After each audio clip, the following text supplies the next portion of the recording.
இப்ப கூட எல்லாரும் என்ன கட்டாயப்படுத்தினதுனாலதான் நான் உள்ளேயே வந்தேன். எனக்கு எப்படா இங்க இருந்து வெளியில போலான்னு இருக்கு.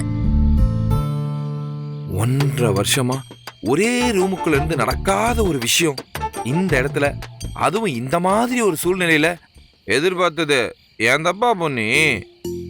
இருந்தாலும் இடம் மாறி வந்ததுனால உன் மனசு மாறாதான்னு ஒரு நப்பாசுதான். என் மனசு மாற போறதும் இல்ல, நான் உங்களை நம்ப போறதும் இல்ல.